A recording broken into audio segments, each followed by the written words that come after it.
8325,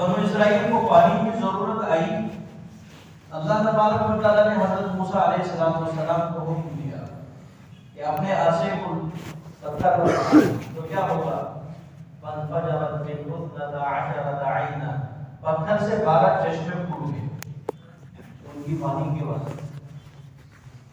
اور جب راستے کی ضرورت آئی، فاضرب بعصاک البحر، لاٹھی کو ماری، سمندر نے راستہ دے دیا۔ یہ اللہ کے اکرام ہے، اللہ کی نعمت ہے، یہ اللہ کی کیا ہے؟ تو پھر تھوڑی دیر آپ ورق 2-4 ورق آگے پڑھیں گے، اسی بنو اسرائیل کے تعلق سے اللہ نے فرمایا ضربت علیہم الذلۃ والمسکنہ وباءوا بغضب من اللہ۔ اب اس قوم کے لیے ذلت اور رسوائی طے ہو گئی۔ ابھی تو اس قوم پر اللہ کی نعمتیں تھیں، اللہ کے انعامات اور احسانات تھے۔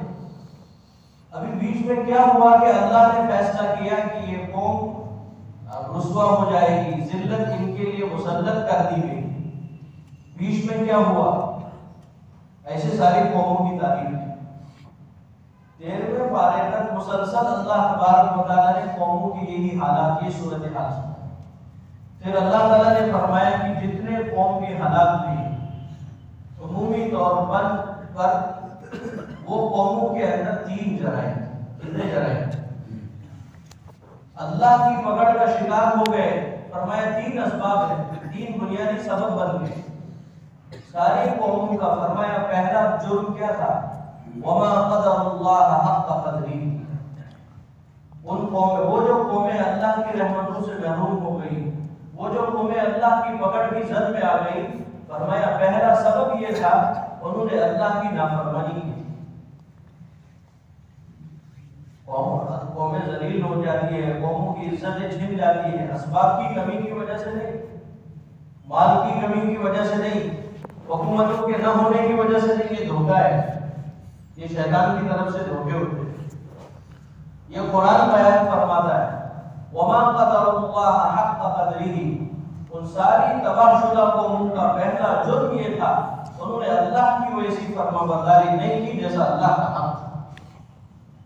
اللہ کو ماننا، اللہ کی ماننا، اللہ کو مانتے ہوئے زندگی گزارنا، اللہ کی مانتے ہوئے زندگی گزارنا، یہ حق ہے اللہ کی نافرمانی کوئی معمولی بات ہے۔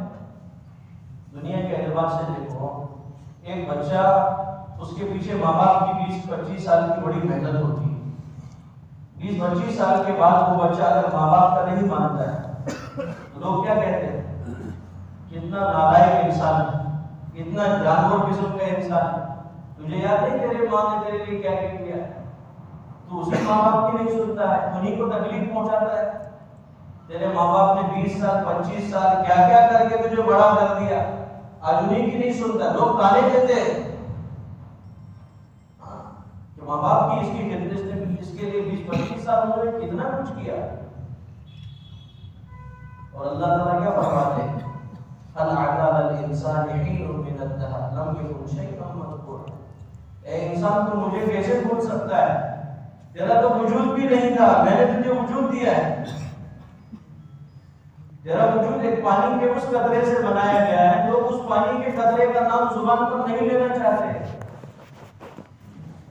میری طاقت ہے، میری کار فرمائی ہے کہ تجھے وجود بخشا ہے۔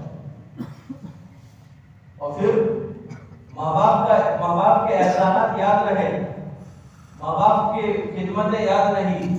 ایک وقت ایسا تھا تیری ماں کو پتہ ہی نہیں تھا پیٹ میں کیا چل رہا ہے، باپ کو پتہ ہی نہیں تھا، باپ کام کاج میں لگا ہوا تھا، ماں کام کاج میں لگی ہوئی تھی، ماں سوئی ہوئی تھی، کسی کو تیری پرواہ نہیں تھی کہ تو ماں کی پیٹ میں بن رہا تھا۔ تمہاری فکر کرنے والا، تمہارا خیال رکھنے والا کون تھا؟ تو اس کو بھول گیا۔ ماں باپ کی یاد رہ گئی۔ ایک وقت تو ماں باپ کو بھی تیری فکر نہیں تھی، ان کو بھی تیرے اندر کی پرواہ نہیں تھی کہ اللہ تمہارا اس حال میں بھی خیال رکھ رہا تھا۔ میرے بھائیو دوستو، بندے کے ساتھ اللہ کو بہت تعلق ہے، بہت محبت ہے۔ حدیث قدسی کے اندر آتا ہے مسند احمد کے اندر، ما من یوم والارض تشتکی الی اللہ کوئی دن ایسا نہیں گزرتا زمین شام کے وقت روزانہ کوئی دن ایسا نہیں گزرتا زمین اللہ کے دربار میں شکایت کرتی ہے، والسماء تشتکی آسمان شکایت کرتا ہے، والبحر یشتکی اور سمندر جو ہے شکایت کرتا ہے اللہ کے دربار میں۔ کیا شکایت؟ یا اللہ، زمین کہتی یا اللہ اجازت دے کہ تیرے نافرمان بندے ہیں، میں ان کو اپنے اندر دھسا دوں گی۔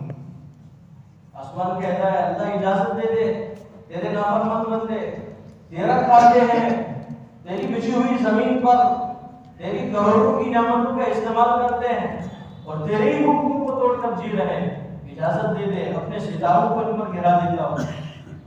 سمندر کہتا ہے اجازت دے اپنے قدموں سے باہر نکل کر ان نافرمانوں کی بستی کو صاف کر دو۔ واپس جواب کیا آتا ہے؟ حدیث میں من یوم، کوئی دن ایسا نہیں گزرتا، کوئی دن ایسا نہیں گزرتا، یہ بات ہوتی ہے۔ واپس روزانہ اللہ تعالیٰ کیا فرماتے ہیں؟ دعو عبدی، چھوڑو میرے اور میرے بندے کا مسئلہ ہے، تم بیچ میں کیوں آتے ہو؟ محبت ہے، ساری مخلوق ہماری شکایت کرتی ہے، اللہ کیا کہتا ہے؟ تم بیچ میں کیوں آتے ہو؟ میرا بندہ ہے۔ فَإِنِّي أَنْتَظِرُ إِلَى التَّوْبَةِ، میں انتظار کر رہا ہوں، اس کا ضمیر جھگے گا، اس کا ضمیر جاگے گا، اس کو کہے گا تو کیا کر رہا ہے؟ جس نے تجھے بنایا، جس کے احسانات کے سہارے زندگی گزار رہا ہے، اسی کو ناراض کر کے زندگی گزارتا ہے۔ ایک دن آئے گا یہ اللہ کی طرف رجوع کرے گا، یہ اللہ کی طرف دوستی کا ہاتھ بڑھائے گا۔ اللہ فرماتے تلقیتہ من بعید، میں دور سے اس کے لیے ایسے باہر پھیلاتا ہوں جیسے مائیں بچوں کو گلے سے لگاتی ہے۔ میرے بھائی دوستو، آدمی ایسے اللہ کی نافرمانی کرے تو ظلم نہیں تو کیا ہے؟ حضرت عمر رضی اللہ تعالیٰ عنہ کے دور میں حضرت عمر رضی اللہ عنہ سوئے ہوئے تھے، ظہر کے بعد آرام فرمایا بدایا کے اندر، آرام فرمانے کے دوران خواب میں دیکھ رہے ہیں، خواب میں دیکھا گیا، کیا دیکھا؟ ایک آدمی جن کو کہا جاتا ہے بقیع کی طرف بھاگو، وہاں میرا ایک بندہ مجھے پکار رہا ہے، اس کی ضرورت پوری کرو۔ وہ کیا کون تھا؟ ایک ایسا آدمی، وہ گویہ تھا، جیسے آج ڈبلی بجانے والے میلہ لگاتے ہیں، پیسہ کماتے ہیں، تو ایسے ہی وہ دور میں تھا، وہ گایا کرتا تھا، وہ گانے کے ذریعے سے اپنی روزی روٹی چلاتا تھا۔ ایک دن آیا، آواز خراب ہو گئی، اب کوئی اس کا گانا سنتا نہیں، تو کیا ہوا؟ تو بقیع میں گیا، اللہ کو پکارا، کیا پکارا؟ یا اللہ اب پیٹ کا مسئلہ ہے، گھر جاتا ہوں تو گھر کے اندر بچے رو رہے ہیں، مجھ سے ان کا رونا دیکھا نہیں جاتا، تو میرے روزی کا انتظام کر دے۔ 60 سال کا، کتنے سال کا؟ 60 سال اللہ کی نافرمانی میں، 60 سال اللہ کو ناراض کر کے زندگی گزارا، اور اب 60 سال کے بعد پکار بھی رہا ہے، تو کس لیے پکارا؟ اپنے پیٹ کے، کس کے لیے پکارا؟ اپنے پیٹ کے لیے پکارا۔ اور اللہ کی کریمی کیا ہے؟ اللہ نے حضرت عمر رضی اللہ عنہ، صحابہ فرماتے ہیں فاستيقظ مدهشا، ہم نے دیکھا حضرت عمر جب نیند سے اٹھے تو گھبرائے ہوئے تھے اور بقیع کی طرف بھاگے۔ پہلی بار ہم نے حضرت عمر رضی اللہ عنہ کو دیکھا بغیر ٹوپی کے بھاگ رہے ہیں، مجھے حکم ہے اس کا انتظام کرو۔ وہ بھاگ رہا تھا، وہ گویہ دیکھ کے عمر رضی اللہ آج تو پھنس گئے، آج تو کیا ہو گئے؟ آج تو پھنس گئے، آج پکڑنے آ رہا ہے، تو بھاگنے لگا۔ حضرت عمر رضی اللہ نے فرمایا او بھاگو نہیں، میں آیا نہیں ہوں، میں بھیجا گیا ہوں، میں آیا نہیں ہوں، میں بھیجا گیا ہوں۔ بڑے میاں بھاگتے بھاگتے کہ کس نے بھیجا؟ جس کو پکارا اسی نے بھیجا ہے، جس کو پکارا اسی نے کیا کیا؟ اس نے بھیجا ہے، میں آیا ہوں تیرے پاس۔ میرے بھائی بزرگوں دوستوں، 50-60 سال کی نافرمانی کے باوجود اللہ کو اپنے گھر سے پکار رہا ہے، لیکن اللہ کا کرم، اللہ کی رحمت بندوں کے ساتھ اس طرح کا معاملہ ہوتا ہے، اللہ سن لیتا ہے۔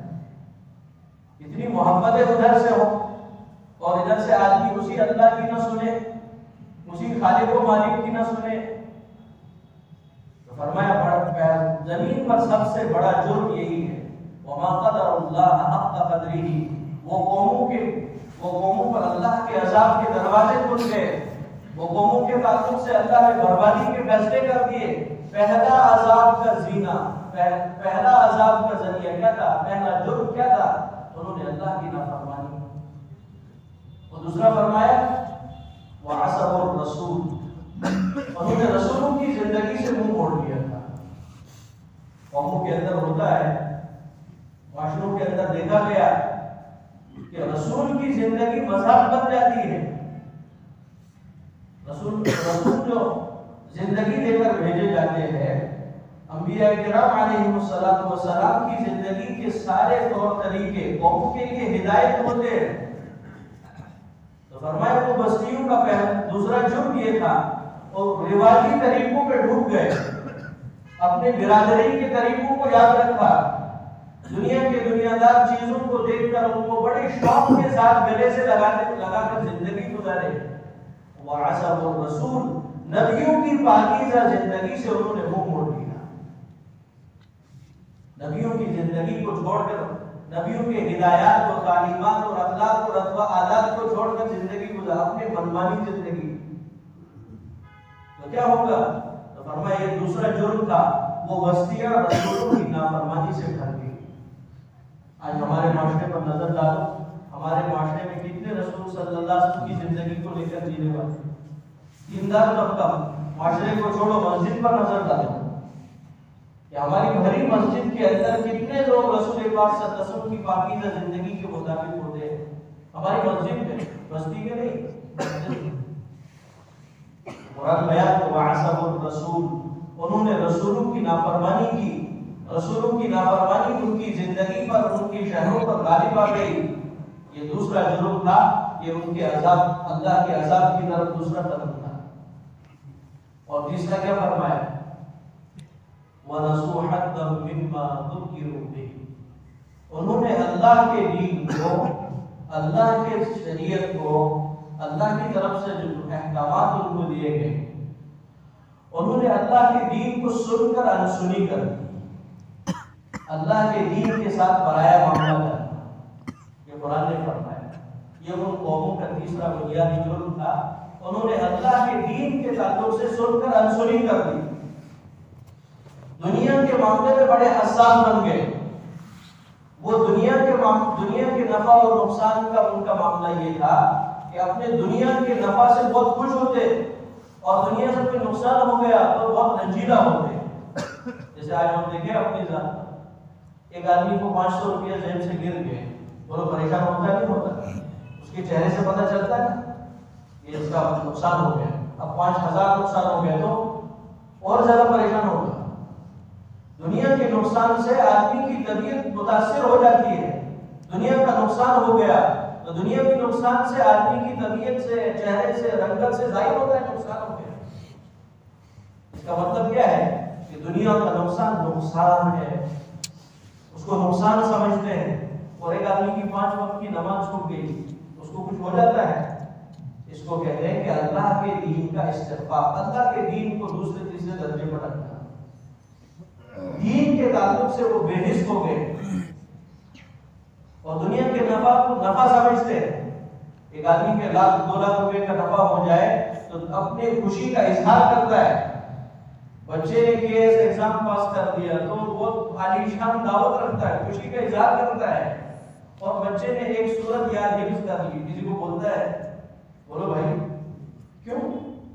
یہ فرمایا کہ ان کے دلوں کے اندر، حقیقت کے اندر دنیا تھی، وہ دین کو برائے نام کے دوسرے تیسرے درجے پر رکھنے والے تھے. وَنَسُوا حَظًّا مِّمَّا ذُكِّرُوا بِهِ وَكَانَ تَذْكِيرُهُمْ عَنِ الْأَحْكَامِ وَالْأَعْمَالِ.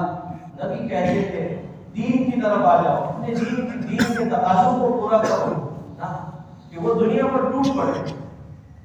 اللہ تعالیٰ نے فرمایا من كان يريد حرث الآخرة نزد له في حرثه ومن كان يريد حرث الدنيا نؤتيه منها وما له في الآخرة من نصيب. کہ جو آدمی دنیا کا عاشق بنتا ہے، کیا بنتا ہے؟ دنیا کا عاشق. دنیا کا عاشق بننے کا مطلب یہ ہوتا ہے اپنی ساری صلاحیتیں دنیا کے حوالے، اپنا سارا مال جان دنیا کے حوالے، اپنی ساری محنت، کوشش، استعداد دنیا پر لگا رہا ہے. وہ تو دنیا کے عاشق آدمی بنتے ہیں. کہ جو آدمی دنیا کا عاشق بن گیا نقطی ہی منہا، ہم اس کو دنیا دے دیں گے، ہم اس کو دنیا تھوڑا سا کیوں دیں گے؟ اس لیے اللہ تعالیٰ فرماتے ہیں وَمَا الْحَيَاةُ الدُّنْيَا إِلَّا مَتَاعٌ، دنیا متاع ہے۔ دنیا کیا ہے؟ متاع کا ایک ترجمہ تو عام مفسرین نے کیا ہے ساز و سامان، لیکن متاع کا جو اصلی ترجمہ عرب کے شعراء نے اپنے اشعار کے اندر لیا ہے، متاع کہتے ہیں پوچھے، اس کو پوچھا ہوتا ہے کچن کے اندر، اس کو عربی میں متاع کہتے ہیں۔ کیا کہتے ہیں؟ اللہ تعالیٰ وَمَا الْحَيَاةُ الدُّنْيَا إِلَّا مَتَاعٌ، میرے بندوں تمہارے کچن میں پوچھے کی کیا حیثیت ہے؟ کوئی آدمی تمہارے پاس آئے پوچھا مانگنے کے لیے، دو گے؟ ایک آدمی ایسا ہے اس کو نہ جان نہ پہچان، بلکہ اس کے ساتھ تمہیں کوئی نہ لین نہ دین، بلکہ اس کے ساتھ ناراضگی بھی ہے، لیکن وہ آ رہا ہے اپنے پوچھے میں سے تھوڑا سا کاٹ کے دے دو تو کیا کرو گے؟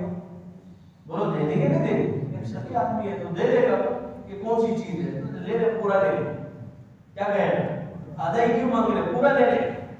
اللہ وہی فرماتا ہے وَمَا الْحَيَاةُ الدُّنْيَا إِلَّا مَتَاعٌ، میرے بندو دنیا کی ساری زینت، لندن پیرس، بڑے بڑے بنگلے، گاڑیوں کے پیچھے، جن کے پیچھے دن رات جس ہائی اسٹیٹس کی زندگی پر آدمی اترا کے چل رہا ہے، مونچھوں کو گھرا کر کے چل رہا ہے، اللہ کہتا ہے یہ سب متاع ہے، پوچھا ہے، تو پوچھا مانگنے آ رہا ہے۔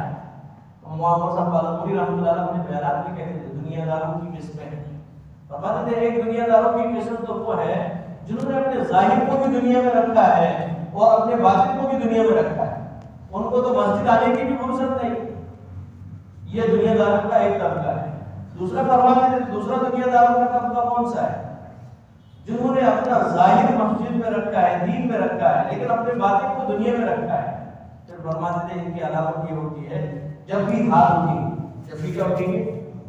مسجد میں دعا کرے نا، جب بھی ہاتھ اٹھیں گے ان کی دعاؤں میں دنیا آگے آگے ہوتی ہے، ان کی دعاؤں میں دنیا کیا ہوتی ہے؟ مسجد میں بھی مانگنا تو اللہ سے ہی ہے۔ وہ کہتے تھے کہ دین اور ہدایت اور ایمان سے پہلے وہ کیا کہتے ہیں؟ امام صاحب کہتے ہیں ربنا آتنا فی الدنیا حسنہ، وہ زور سے آمین ہوتی ہے نہیں ہوتی ہے، دل سے نکلتا آمین۔ یہ کیا ہے؟ دنیا کا لفظ سنتے ہی سارے ہوش میں آتے ہیں، یہ علامت ہے کہ اندر دل کے اندر دنیا بیٹھی ہے۔ زبان و شکل کچھ بھی ہو لیکن تمہارے عادات سے، تمہارے زبان کے باتوں سے ظاہر ہوتا ہے کہ تو دنیا کا عاشق ہے، تیرے دل کے اندر حقیقت میں دنیا بیٹھی ہوئی ہے۔ اللہ نے فرمایا کہ وہ قوم کا جرم یہ تھا انہوں نے دنیا کو آگے رکھ دیا اور دین کو دوسرے تیسرے درجے پر رکھ دیا، یہ ان کا تیسرا جرم تھا۔ جب یہ جس معاشرے کے اندر میرے بھائی بزرگوں دوستوں ساتھیوں یہ تین جرم جمع ہو جاتے ہیں، یہ تین جرائم، ایک معاشرہ اللہ کی نافرمانی سے بھر گیا، ایک معاشرہ رسولوں کی اتباع سے محروم ہو گیا، رسولوں کی بغاوت، رسولوں کی زندگی سے منہ موڑنا غالب ہو گیا، اور تیسرا اللہ کے دین کو دوسرے تیسرے نمبر پر رکھ دیا، دنیا کو آگے کر دیا۔ حدیث میں رسول اللہ صلی اللہ علیہ وسلم مجھے اپنے قوم امت کے تعلق سے سب سے زیادہ خدشہ کس بات کا ہے؟ جو دنیا کی زندہ بنے گی، کس کی فکر ہے؟ یہ دنیا۔ تو اللہ تعالیٰ کا قرآن کہتا ہے، یہ اللہ کے قرآن کی حکایت، یہ ساری قومیں 13ویں پارے میں ساری قوموں کے واقعات روک کر اللہ نے ایک آیت بیان فرمایا، اس کو قانون اور ضابطہ کہتے ہیں۔ فرمایا وَكَذَلِكَ أَخْذُ رَبِّكَ إِذَا أَخَذَ الْقُرَىٰ وَهِيَ ظَالِمَةٌ إِنَّ أَخْذَهُ أَلِيمٌ شَدِيدٌ۔ میرے بندو یہی میرا قانون ہے، وَكَذَلِكَ أَخْذُ رَبِّكَ إِذَا، یہی تمہارے رب کا قانون ہے، ایسے ہی تمہارا رب بستیوں کو پکڑا کرتا ہے۔ آدھی ترجمے کر جا کر دیکھیں، تمہارا رب ایسے ہی بستیوں کو پکڑا کرتا تھا نہیں، ایسے ہی تمہارا رب بستیوں کو پکڑا کرتا ہے۔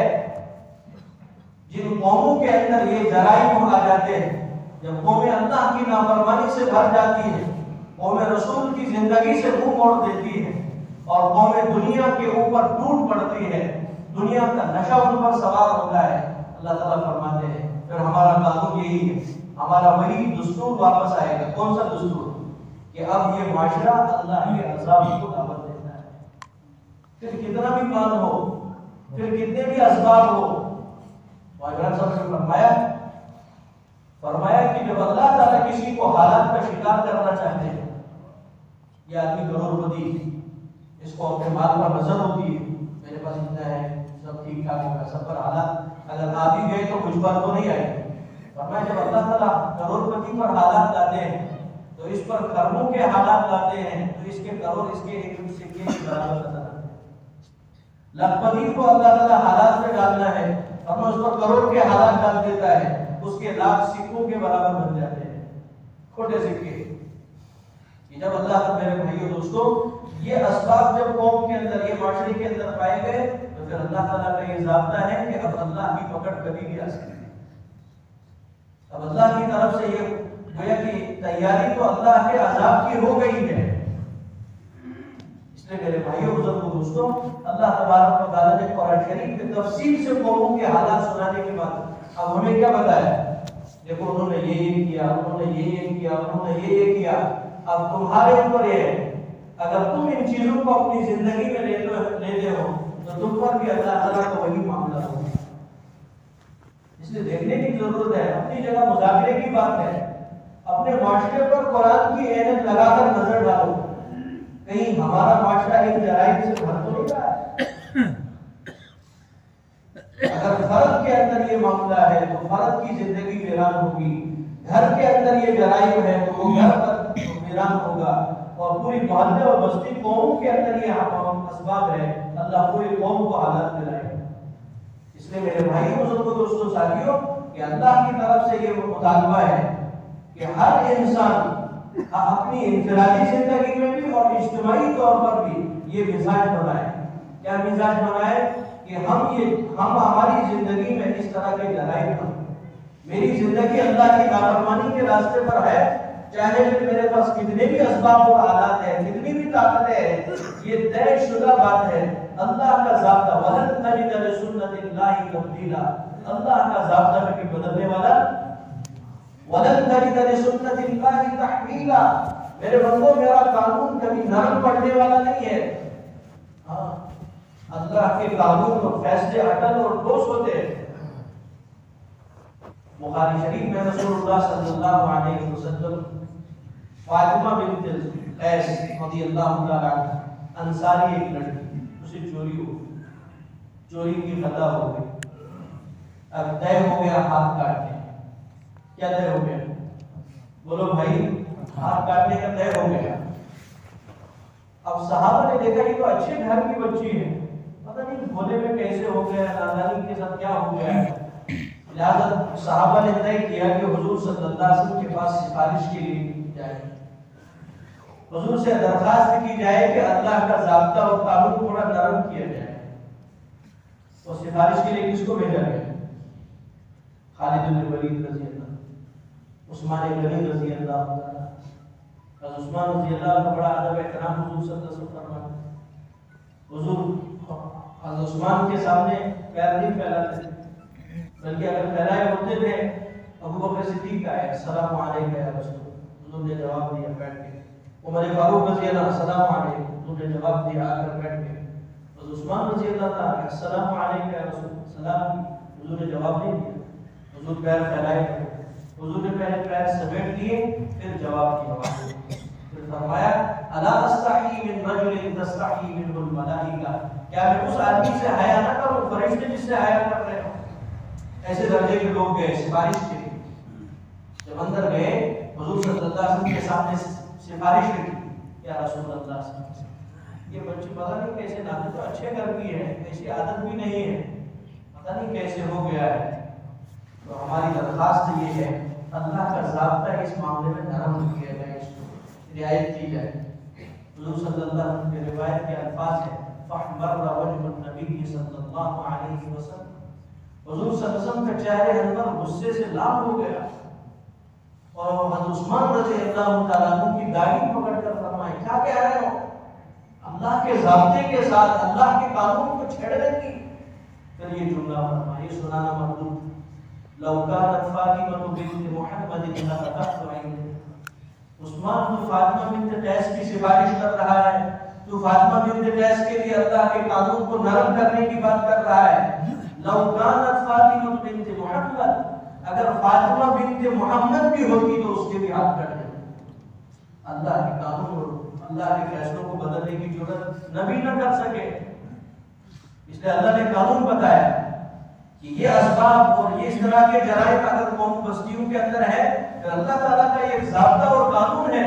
میرے بھائیوں کچھ بھی کر لو، مال کے ڈھیر لگا کر رکھ دو، ساری حکومتیں اپنے ساتھ ہو جاوے، سارے اسباب تمہارے پاس مہیا ہو، لیکن اگر زندگی میں اللہ کی نافرمانی ہے، رسول کی نافرمانی ہے اور اللہ کے دین کے ساتھ دوسرا یعنی پرایا معاملہ ہے، دنیا کو آگے رکھ کر دین کو پیچھے رکھ رہے ہیں، اللہ کی قسم کو انسانوں کا معاشرہ نہ ماضی میں کبھی بچا ہے نہ حال میں کبھی بچے گا مستقبل میں۔ یہ اللہ کا فیصلہ ہے، اللہ نے قانون فیصلہ کیا شکر میٹھی رہے۔ دنیا کی کوئی طاقت شکر سے مٹھاس الگ کر سکتی ہے؟ بولو بھائی، اللہ کا قانون ہے نمک کھارا رہے گا، یہ فیصلہ ہے۔ دنیا کی کوئی طاقت نمک سے اس کے کھارے پن کو دور الگ کر سکتا ہے؟ اللہ نے قانون بتایا، دنیا میں جو بھی آئے گا، دنیا میں جو بھی آئے گا ماں کے پیٹ کے راستے سے آئے گا، کوئی دنیا کا آدمی اس قانون کو توڑ سکتا ہے؟ اللہ نے قانون بنایا ہے، اللہ نے فیصلہ کیا ہے، دنیا سے جو بھی نکلے گا موت کے دروازے سے نکلے گا، کوئی اس قانون کو توڑ سکتا ہے؟ کوئی اس فیصلے کو توڑ سکتا ہے؟ ایسے ہی اللہ نے یہ فیصلہ کیا ہے، ایسے ہی اللہ کا یہ ٹھوس قانون ہے۔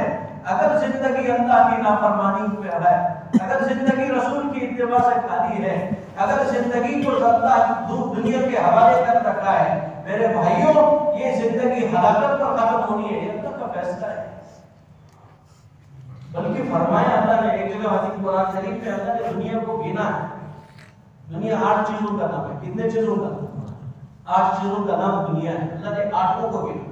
قُلْ إِنْ كَانَ آبَاؤُكُمْ وَأَبْنَاؤُكُمْ وَإِخْوَانُكُمْ وَأَزْوَاجُكُمْ وَعَشِيرَتُكُمْ وَأَمْوَالٌ اقْتَرَفْتُمُوهَا وَتِجَارَةٌ تَخْشَوْنَ كَسَادَهَا وَمَسَاكِنَ تَرْضَوْنَهَا۔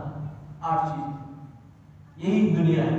یہ 8 چیزوں میں کوئی ایک چیز بھی متاثر ہوگی تو ایک آدمی کی دنیا ویران ہوتی ہے، جس میں ہے مثلا آبا باپ، ابنا بیٹے، اخوان بھائی، ازواج بیوی، عشیرت کنبے بھائی، واموال اقترفتموها بینک بیلنس جو جب کمائی کرتے ہیں، وتجارت تخشون کسادها تجارت جو کاروبار کر رہے ہیں، یہ 7واں۔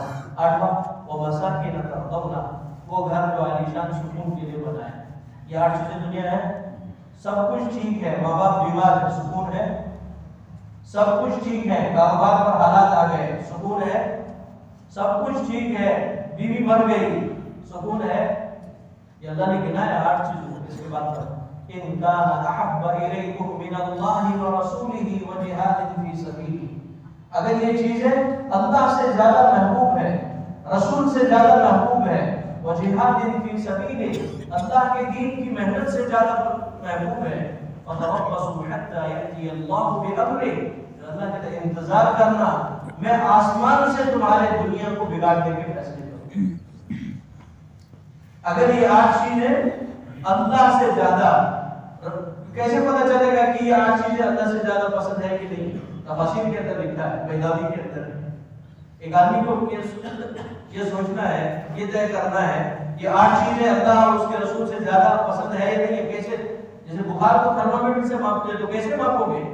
فرمایا اگر یہ 8 چیزیں اللہ کی فرمانبرداری میں رکاوٹ بن رہی ہے، نماز کا وقت آ گیا، بیوی بچہ دکان کاروبار یہ چیزیں روک رہی ہیں، تو سمجھو اب اس نے نماز چھوڑ کر ان کا خیال کیا، تو فرمایا اس احب الی من اللہ ورسولہ، یہ چیز اس کے لیے اللہ اور اس کے رسول سے زیادہ محبوب ہے۔ یہ 8 چیزیں اگر سنت سے روک رہی ہے، اگر سنت سے روک رہی ہے اور یہ رک گیا، اس نے سنت کو چھوڑ دیا، ان 8 چیزوں کو خیال رکھا، راضی رکھا، اس نے رسول سے زیادہ جد درتی ہے۔ یہ 8 چیزیں ہیں اللہ کے دین کے کسی تقاضے سے روک رہی ہے، دین کا تقاضا ہے، دین کے تعلق سے کوئی مطالبہ ہمارے سے تھا تو یہ 8 چیزیں رکاوٹ بن گئی، اس نے دین کو دوسرا درجہ دے دیا، دنیا کو پہلے درجے پر۔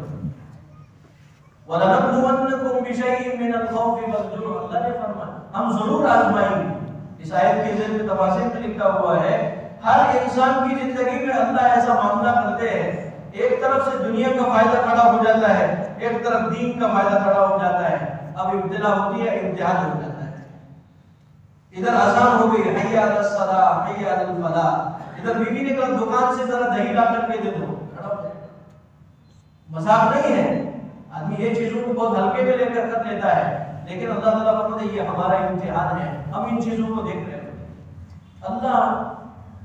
اللہ کے یہاں کبھی کبھار معمولی چیزوں پر بڑے فیصلے ہو جاتے ہیں، بہت معمولی چیز ہوتی ہے، بڑا فیصلہ ہوتا ہے۔ واقعات حکایات کے اندر بہت اس طرح کے معاملے، حضرت پیر صاحب دعوت والا نے واقعہ لکھا ہے، ایک ولی آدمی راستے سے جا رہا ہے، ولی اللہ جا رہا ہے، ایک شرابی نالی میں گرا پڑا دیکھا، اس نے گھن کر دی، جو ولی کا کیا کر دی، گھن کر دی اس کو، اور حکایت کے ساتھ جو بھی کہا یا جو بھی ادا کی، بظاہر تو کسی نے سوچا بھی نہیں، اتنی باریک چیزوں کو کون دھیان دیتا ہے۔ تھوڑی دیر کے بعد وہ شرابی جس نالی میں پڑا ہوا تھا، اس میں کسی لوہے کی چیز پر اللہ کا نام لکھا ہوا، وہ شرابی اس شراب کی حالت میں مسلمان تھا، اسے شراب کی حالت میں یہ جملہ تھا، یا اللہ میں گندا ہوں، میں گندی گالی میں ہوں، یہ سمجھ میں آتا ہے، تیرا نام تو پاک ہے، یہ کس نے گندی گالی میں ڈال دیا، یہ تو قہر کی بات ہے۔ وہ اسی حالت میں اس نے اس نام کو لے لیا اور گھر چل دیا، گھر میں اس کو دھو کر کاغذے پہ رکھ دیا، پھر صاحب کے خطبات میں ہے سو گیا، خواب میں زیارت ہو گئی جناب رسول اللہ صلی اللہ علیہ وسلم، حضور صلی اللہ علیہ وسلم نے کیا فرمایا، فرمایا تمہاری حیثیت کتے سے زیادہ گری ہوئی تھی، تو نے اللہ کے نام کی عزت کی، تو نے اللہ کے نام کی عزت اور اکرام کی، اللہ نے فیصلہ کر دیا کل جب آنکھ کھولے گا صبح تو ولی بن کر آنکھ کھولے گا۔ اور یہ بھی ساتھ میں بتایا جس ولی نے تمہارے اوپر حکایت اور گھن کی تھی، اللہ نے فیصلہ کیا اس کی ولایت کل صبح چھن جائے گی۔ بہت معمولی چیزوں پر اللہ بڑے فیصلے، بخاری میں بڑے صحیح حدیث ہے، عائشہ عورت کو کتے کی پانی میں حکم کرتے ہیں، کبھی پسند آ جاتا ہے، کبھی موقع ایسے ہوتے ہیں۔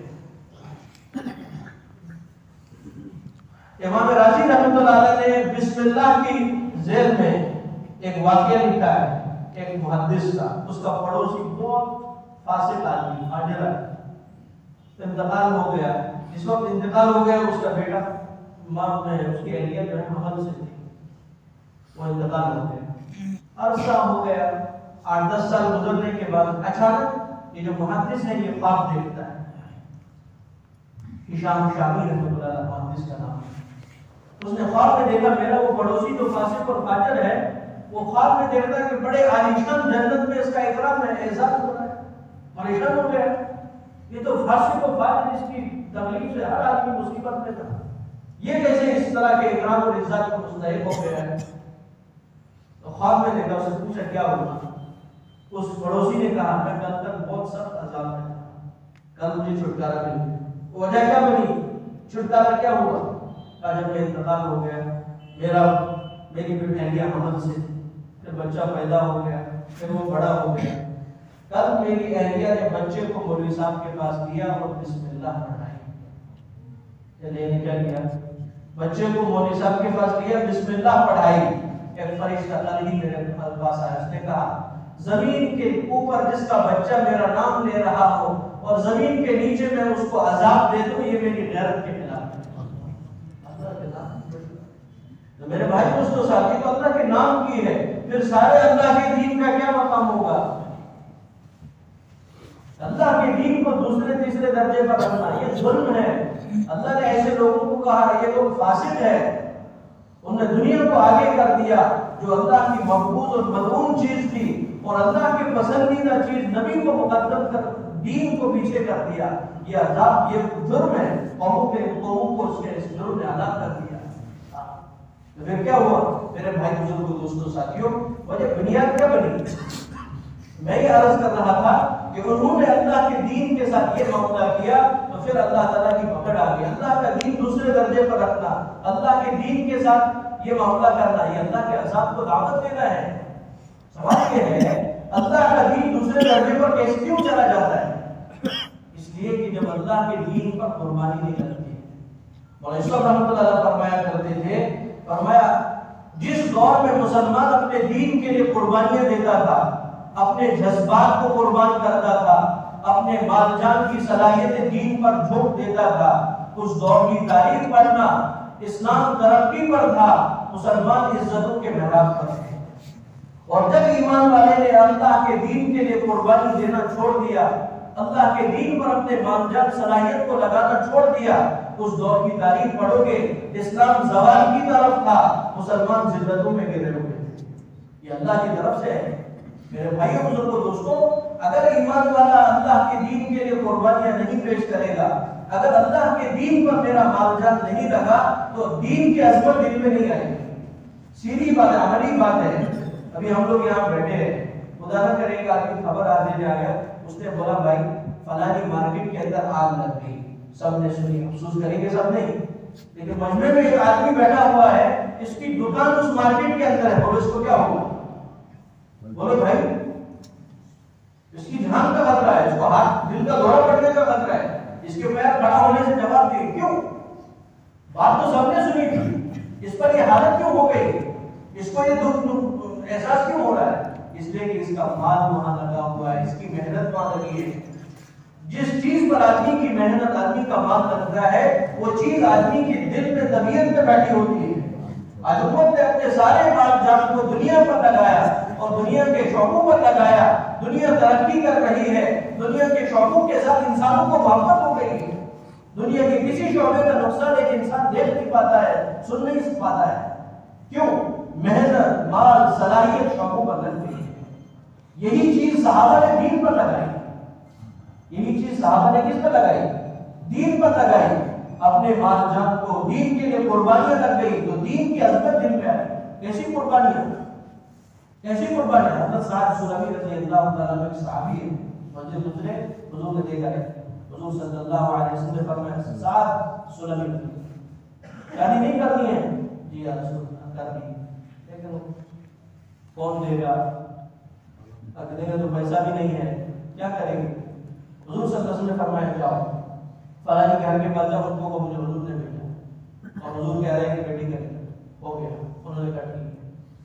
اب ہو گیا، حضور پیسے نہیں ہے، فرمایا جاؤ ابو بکر کے پاس جاؤ، عمر کے پاس جاؤ، عثمان کے پاس جاؤ، ان کے پاس جاؤ، ان کو مجھے حضور صلی اللہ علیہ وسلم نے بھیجا ہے. کس نے بھیجا ہے؟ حضور نے بھیجا ہے. شادی کر رہے ہیں پیسے، سب نے 100 درہم دے دیے. کتنے درہم ہو گئے؟ جب عثمان رضی اللہ کے دروازے سے نکلا تو سامنے اعلان ہو رہا تھا بشرا الی سبیل اللہ، بشرا الی سبیل اللہ. حضور بلا رہے اللہ کے راستے میں جانا ہے، حضور بلا رہے اللہ کے راستے میں. اعلان لگ گیا، بھاگا ہوا چلا. کیا ہوا؟ بھاگا ہوا چلا اللہ کے راستے میں گیا. جب لاشیں دیکھی گئی، سعد سلمی رضی اللہ عنہ کی لاش نہیں. حضور ہے نا، اس کو تو میں نے نکاح کے لیے کہا، یہ یہاں کیسے آ گیا؟ جب دیکھا شہید پڑے ہوئے ہیں. روایت کے اندر ہے حضور صلی اللہ علیہ وسلم نے صحابوں کا کوئی ہاتھ نہیں لگایا. میں خود سعد کی لاش کو اٹھاؤں گا. اس کی لاش کو اٹھایا خود، واحد صحابی. حضور نے کسی کو گندہ لگانے نہیں دیا. حضور نے خود، غنی میں کہتے ہیں مجھے رشک آ گیا. حضور خود مدنی بنوں کا میں کہتا تھا کاش میں ہی دل مرا ہوتا. ایسے خود میں اٹھا کر حضور چل رہے ہیں. خود حضور نے غسل دیا، خود حضور نے کفنایا، خود حضور نے قبر میں ڈال دیا. پھر قبر میں ڈالنے کے بعد حضور نے کہا اس کے تعلق سے جو حضرت علی رضی اللہ عنہ سے کہا، اور کیا فرمایا؟ علی منی وانا من. اور حضور صلی اللہ علیہ مسلم شریف کے اندر حضور صلی اللہ علیہ وسلم نے 2 بار قبر پر کھڑے ہو کر کہا سعد منی وانا منہ، سعد منی وانا منہ. سعد مجھ سے ہے، میں اس سے ہوں. یعنی ہم دو جسم ایک طالب کی طرح ہے.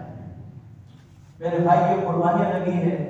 شادی کے لیے رقم جمع تھی، ادھر دین کے راستے میں بلایا گیا، چھوڑ کر گئے تو اللہ نے مقام دیا. ہم لوگ سمجھتے ہیں کہ اللہ کے راستے میں جانے سے کیا ہوگا، یہ تو نفلی چیز ہے. لوگ سمجھ کہتے ہیں تبلیغ نفلی ہے، اللہ کے دین کی محنت کرنا نفلی چیز ہے. یہ دھوکہ ہے، نفلی چیز ہے. کام کریں گے تو ثواب ہے، نہیں کریں گے کوئی گناہ نہیں ہے. بولو ایسا ہے؟ بولو بھائی یہ تو اشراق کے ساتھ ہے. اشراق پڑھیں گے تو ثواب ہے، نہیں پڑھیں گے تو کوئی گناہ نہیں. دین کی محنت میں دین کے لیے مال جان صلاحیت کوشش کرنے کا مسئلہ ایسا نہیں ہے. محنت کریں گے ہماری زندگی میں دین باقی رہے گا، اعمال اور ایمان ترقی کریں گے، اور محنت چھوڑ دیں گے پکی ڈھکی بات ہے اعمال کے اندر زوال ہوگا. اعمال کا زوال کیا ہے؟ شکل باقی رہتی ہے، حقیقت رو نکل جاتی ہے. حدیثوں کے اندر ہے فتنے کے دور کی علامت کیا؟ مسجدیں خالی ہوتی. ایسا ہے؟ بولو بھائی یہ بھی ایک دور کی فتنے کی دور کے اندر حضور نے فرمایا تملأت المساجد بالمصلين ولكن لم يكن احد يصلي بالخشوع والخضوع. بھری مسجدیں ہوں گی، بھری مسجد میں ایک بھی خشوع خضوع والا نہیں ہوگا. نماز کی شکل باقی ہوگی، روح نکلی ہوگی. یکثرون الحجاج والمعتمرین، حج کرنے والوں کی تعداد بڑھے گی، عمرہ کرنے والوں کی تعداد بڑھے گی، لیکن یہ سب کچھ کس لیے ہوتا ہوگا؟ ولكن يفعلون ذلك لسياحة القلب، یہ ٹور کے طور پر کیا جاتا ہوگا. یہ حضور نے فرمایا فتنے کی علامت ہے. کب تک ہے؟ تو میرے بھائی بزرگوں دوستو، میں یہ عرض کر رہا تھا ایسا نہیں ہے کہ دعوت کا کام کریں گے تو اچھا ہے، نہیں کریں گے تو کوئی مسئلہ نہیں ہے، کچھ بگاڑ نہیں، کوئی نقصان. ایسا معاملہ نہیں ہے. یہ دھوکے سے اپنے کو باہر نکالو، ورنہ کام اگر آپ کے نظر میں نفلی بن گیا تو اس کے ساتھ اشراق والا معاملہ کرو گے. اشراق میں کیا ہوتا ہے؟ ذرا سا سر میں درد ہو گیا تو چھوڑ دیتا نہیں چھوڑ دیتا. ایسے کام کے ساتھ ہوگا. اگر نفلی کھانے کے اندر اس چیز کو رکھا ہوا ہے، ذرا سا گھر میں معمولی اونچ نیچ ہو گئی تو آدمی کیا کرے گا؟ تو آدمی فوراً سحر و جب چھوڑ دے گا. اس کے گھر کے اندر دہی لانی تھی، دودھ لانی تھی، گھر میں دودھ لانے میں اس کے گشت کا جنازہ نکال دیا. ایسا معاملہ ہے کام کے ساتھ. ایسا نہیں میرے بھائی ایک واقعہ بتا تھا اسی پر بات. حسان بن ثابت رضی اللہ عنہ ایک صحابی 120 سال کی عمر پائی، 60 سال زمانہ اسلام میں. وہ بہت بڑے جلیل قدر صحابہ میں سے. مدینے کے اندر فتنے کی ہوا چلی، آزمائش کی ہوا. اما عائشہ واقعہ ایک آپ سب کو معلوم سورہ نور میں جس کا تذکرہ ہے، یہ آزمائش. تو اس میں اما عائشہ کے تعلق سے لوگوں نے باتیں کہی غلط. اس میں کچھ صحابہ کی بھی زبان پھسل گئی تھی. ان میں ایک تھے حسان بن ثابت رضی اللہ عنہ. ان کو پھر حد غضب لگی، کوڑے لگے، تہمت کی حد. صحابہ کے تعلق سے پہلے ایک بات دل میں بٹھانی چاہیے. جتنے بھی واقعات بیان کیے جاتے ہیں یہ ہمارے آپ کی عبرت اور سبب کے لیے ہوتے ہیں. آخر میں صحابہ کے ساتھ یہ فیصلہ ہو گیا رضی اللہ عنہم ورضوا. ان کی زندگی جیسی بھی تھی ان پر رضا کی موت ہے. اب ہم اور آپ میں کسی کو کوئی حیثیت کا عالم نہیں ہے کہ وہ صحابی کو عدالت کے کٹہرے میں کھڑا کرے. وہ حیثیت کے لوگ نہیں ہیں. حضرت حسن رضی اللہ تعالیٰ عنہ حد تک بھی ایک دن مدینے کے باہر پہاڑی کے دامن میں بیٹھے تھے. آسے کو ایسے ٹیک لگا سوچ رہے، دھوپ کڑک. ایک صحابی کا وہاں سے گزر رہا. حسن کیا کس سوچ میں ہو؟ میں یہ سوچ رہا مدینے کے اندر فتنے کی ہوا چل گئی، آزمائش کی لہریں آ گئی، میرے پیر کیوں پھسل گئے؟ ابو بکر اور عمر کیوں نہیں پھسلے؟ عثمان و علی کیوں نہیں پھسلے؟ طلحہ زبیر کے صحابہ کیوں نہیں پھسلے؟ میری زبان کیوں پھسل گئی؟ میں اس سوچ میں بیٹھا ہوں. میں فتنے کا شکار کیوں ہو گیا؟ میں یہ سوچ رہا ہوں. اس نے عرض کیا تو کیا نتیجے پر پہنچے؟ میں دیکھ رہا ہوں وہ بھی مسجد نبوی میں پڑھتے تھے نمازیں، میں بھی پڑھتا تھا. وہ بھی حضور کی مجلس میں جاتے تھے، میں بھی جاتا تھا. وہ بھی ان کو بھی حضور کی مجلس میں خاص مقام و مرتبہ تھا، میرا بھی کوئی خاص مقام و مرتبہ تھا. سب کچھ برابر ہے، تسبیحات برابر، تلاوتیں برابر، نفل و نماز سجدے برابر ہیں. پھر کمی کیا ہے؟ وہ کیوں نہیں گرے، میں کیوں گر گیا؟ حسن بن ثابت وہ صحابی جس نے کبھی خدا کے راستے کا سفر نہیں کیا. نے بتایا واپس میں دیکھ رہا ہوں یہ لوگوں نے اللہ کے راستے کا سفر کیا ہے، میں نے اللہ کے راستے کا سفر نہیں کیا. یہ کچا بن رہ گیا. یہ لوگوں نے اللہ کے راستے میں نکال کر اپنے راحتوں کو چھوڑ کر اللہ کے راستے کی دھوپ کو برداشت کیا ہے. اللہ کے راستے میں طرح طرح کے مجاہدے اور طرح طرح کے اپنے ناگواریوں کے اندر اپنے آپ کو ڈھونپ دیا ہے. میں نے کبھی ایسا نہیں کیا, مجھے لگتا ہے اسی لیے میں پھسل گیا. اللہ کے راستے میں نکلنے سے جو آدمی کے ایمان کو, جو آدمی کے یقین کے اندر مضبوطی ملے گی, اس لیے ہر صحابی کو اس راستے سے گزارا گیا, مجاہدے کے راستے سے, محنت کے راستے سے, اللہ کے دین کے لیے قربانی کے راستے سے ہر صحابی کو گزارا گیا ہے.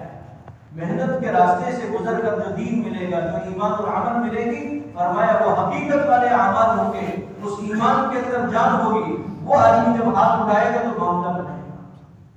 اس لیے میرے بھائیوں, دوستوں, ساتھیوں, محنت شرط ہے. وَأَن لَيْسَ لِلْإِنسَانِ إِلَّا مَا سَعَى, نہیں ملے گا انسان کو کچھ بھی إِلَّا مَا سَعَى, مگر جس کی وہ کوشش کرے گا. یہ قرآن کہتا ہے. صرف دعا سے کام بننے والا نہیں ہے. محسن احمد خان صاحب کے مقاطب پڑھتے ہوں گے, بڑے پرانے ساتھی, وہ لکھا ہے دینداروں کا ایک طبقہ جنہوں نے دین کی ساری چیزیں امیدوں کے سہارے رکھ دی. ایک مسلمانوں کا ایک طبقہ ایسا ہو, جب ڈیبیٹ کریں گے بہت خطرناک ڈیبیٹ کریں گے اسلام, زبردست عالیشان باتیں ہیں. فرمایا دین کی گاڑی امیدوں پر رکھی ہے. حضرت فرماتے تھے ان سے کوئی امید نہ رکھیو, ان سے خود بھی کچھ ہونے والا نہیں, دوسروں کو بھی کچھ ملنے والا نہیں. فرمایا کہ دوسرا طبقہ امت کا وہ ہے جس نے دین کی ساری چیزیں دعا کی گاڑی میں رکھی ہے. دین کے انقلاب ہو, اعمال کی بہار ہو, ہدایت کے فیصلے اترے, اللہ کی رضا کے فیصلے ہو, یہ ساری چیزیں اس نے دعا کی گاڑی میں رکھا ہے. اس میں رکھا ہے دعا ضرور. جو وہ فرماتے تھے وہ واقعہ, وہ مستجاب الدعوات کرنے کا وقت کہ شادی وہ جوان گیا تھا مستجاب الدعوات کے پاس, حضرت دعا کرو نیک اولاد ہو جائے. حضرت نے دعا کی, اللہ نیک اولاد دے. کیا دے دیں؟ اور پھر کچھ عرصے کے بعد وہ لڑکا پھر گیا مستجاب الدعوات حضرت کے پاس, حضرت دعا کرو نیک اولاد ہو گئے. کہا ابھی نہیں ہوئی, کہا نہیں ہوئی. وہ پریشان ہو گئے, کہیں اللہ نے میری استجابت واپس تو نہیں لی ہے. تو تھوڑی دیر کے بعد حضرت نے پوچھا تمہاری بیٹا شادی ہوئی ہے؟ تو کہنے لگا حضرت گھر والے ڈھونڈ رہے ہیں. تو حضرت کی استجابت کیا کرتی؟ یہ ہوتا ہے کہ دین کے سارے مسئلے کو دعا کی گاڑی میں رکھنا. ایسا امت کا ایک طبقہ ہے.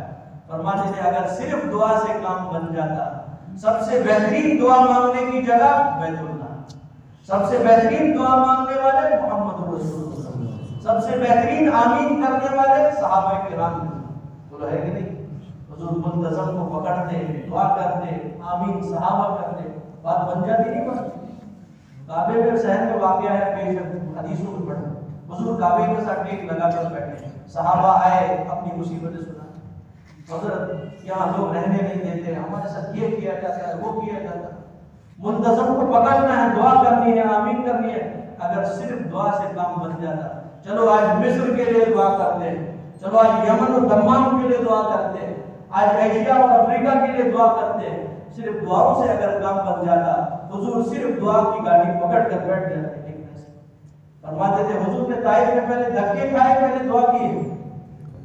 بولو بھائی. فرماتے تھے محنت آگے آگے ہے, دعا پیچھے پیچھے ہے. یہ جب فرمایا ایک طبقہ صرف دعاؤں پر رکھا ہے, فرمایا اس پر بھی کوئی امید نہ رکھیو, اس کو بھی شیطان نے دھوکہ دیا ہے.